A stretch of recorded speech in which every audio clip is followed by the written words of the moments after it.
So if I look at this next example, password with 4 digits. So a lot of times back in the day, we had these little 4-digit combination locks, but passwords are a lot more complicated these days. But again, here's kind of an example. Notice how each digit has 10 choices. In other words, 0 through 9 would be your choices. So if I want to determine the number of different passwords possible, notice that in the first slot you would have 10 different choices because you could choose 0 through 9 in your first step. Then choosing your second digit, your second step, you would still have 10 choices. Your third step, you would still have 10 choices. And the fourth step, you would still have 10 choices. So remember in a password, you could just have 0000 as a combination or 111, or you could do any combination of the digits 0 through 9. Notice that if you multiply 10 times 10 times 10 times 10, that would give you 10,000. Notice that 10 times 10 times 10 times 10 is the same thing as 10 to the power of 4. So 10 to the power of 4 means 4 tens connected by multiplication.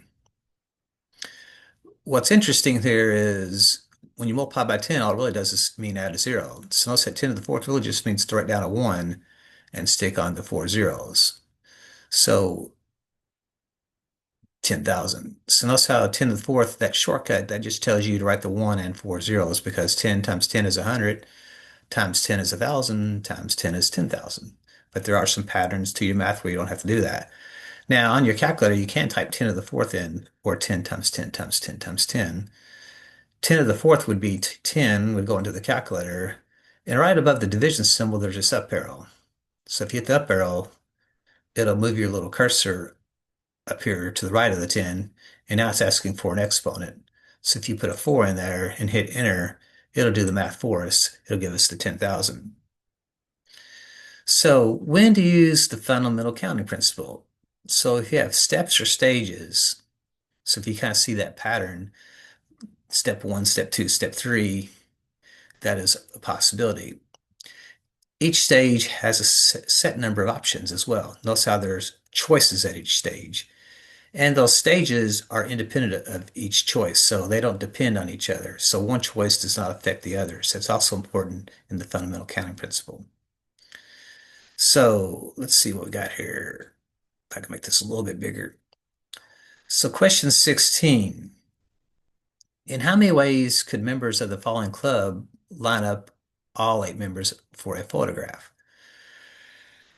So notice how you're lining up 8 members in a photograph. So notice how order does kind of matter here a little bit. So notice how if there's 8 people, notice that I have 8 choices for the first position. So the first position, I have 8 choices. But when I get to the second position, notice that I'm now only going to have 7 choices. So that's going to be 8 times 7. When I get to the next position, I'm only going to have 6 choices.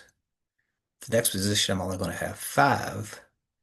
The next position, I'm only going to have 4 because I keep choosing a person, times 3, times 2, times 1. So notice that position 1, I have 8 choices. Position 2, I have 7 choices. Position 3, I have 6 choices. So we just count on down until we get down to the last. But also an easy way to write that would be simply 8 factorial, since we have 8 times 7 times 6 times 5 times 4 times 3 times 1. So if I want to do the math on a calculator, I could just hit 8 math and choose your factorial. 8 factorial will give me then, looks like 40,320 different arrangements there, if you will. So 40,320 different arrangements of lining people up. So I'll stop there on that, and we'll do question 17 in the next video.